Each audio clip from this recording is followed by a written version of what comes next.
దీంట్లో ఒక 2 రోజుల క్రితం వరకు అంటే లాఠీ చార్జ్ ఎపిసోడ్ వరకు కూడా ఈ ఉద్యమాన్ని తక్కువనే చూశారు.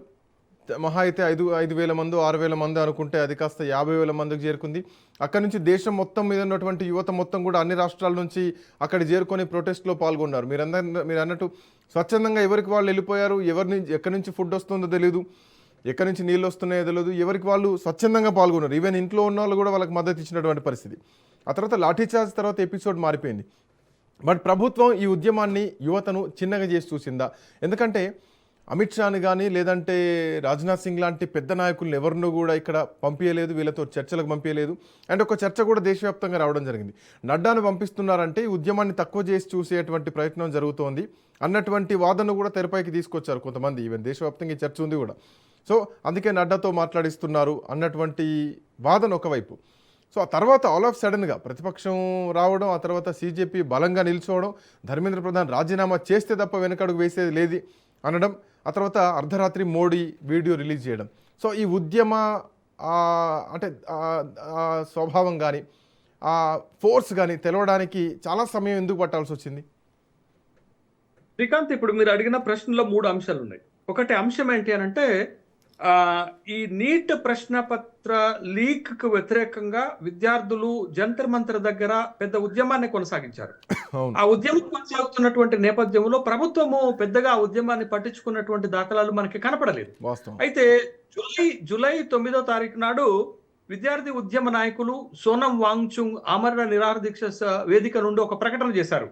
ప్రభుత్వం స్పందించి మాతో చర్చలు జరపకుండా సమస్యను పరిష్కారం చేయకపోతే మేము జూలై 20 నాడు పార్లమెంటు ముట్టడి చేస్తామనేటటువంటి ఒక ప్రకటన చేశారు.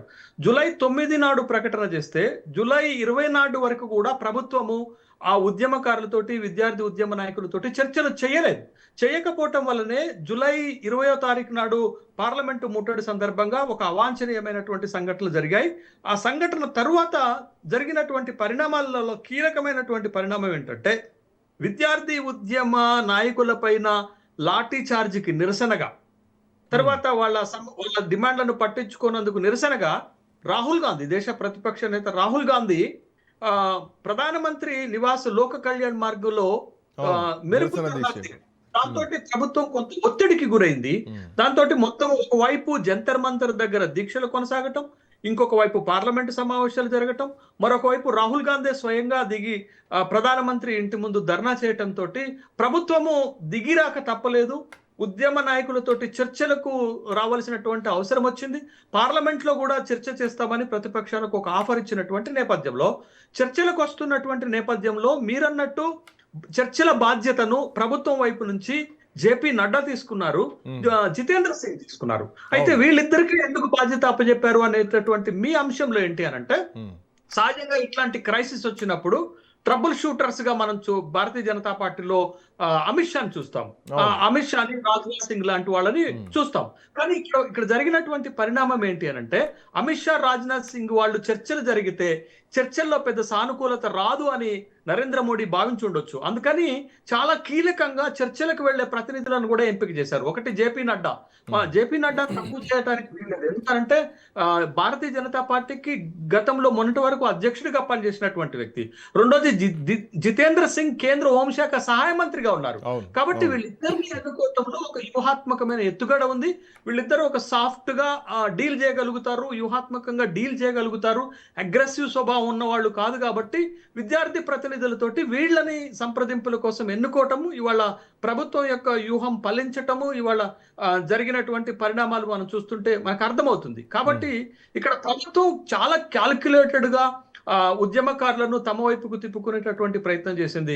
బట్ మరొక వైపు విద్యార్థి ఉద్యమ నాయకులు కానీ ప్రతిపక్షం కానీ గట్టి పట్టు పట్టింది. ఏ విషయంలోనంటే, ధర్మేంద్ర ప్రధాన్ రాజీనామా చేస్తేనే ఫర్దర్ ప్రొసీడింగ్స్ కి, ఫర్దర్ నెగోషియేషన్స్ కి, డిస్కషన్స్ కి మేము డోర్స్ ఓపెన్ చేస్తాం తప్ప అదర్వైజ్ మేము చర్చలకు వచ్చేటటువంటి ప్రసక్తి లేదని గట్టిగా ఉండటంతో ప్రభుత్వము కొంత పట్టు సడలించినట్టుగా. ఎందుకనంటే ఉద్యమానికి దేశవ్యాప్తంగా మద్దతు పెరుగుతుంది. శ్రీకాంత్, చాలా కీలకమైన విషయం ఏంటంటే, మొన్నటి వరకు ఆ పార్లమెంటు ముట్టడి వరకు జంతర్ మంతర్కే పరిమితమైనటువంటి ఉద్యమం ఇవాళ దేశవ్యాప్తంగా రూట్ లెవెల్కి గ్రాస్ రూట్ లెవెల్కి వెళ్ళిపోవటంతో దేశంలో ఉన్నటువంటి సామాన్య ప్రజానీకం నుండి కూడా పెద్ద ఎత్తున మద్దతు దొరకటంతో ప్రభుత్వానికి ఇక మరొక ప్రత్యామ్నాయ మార్గం లేనటువంటి సందర్భంలో ఖచ్చితంగా ఈ డిమాండ్ని నెరవేర్చాల్సినటువంటి ఒక తప్పనిసరి పరిస్థితి ప్రభుత్వానికి ఎదురైంది.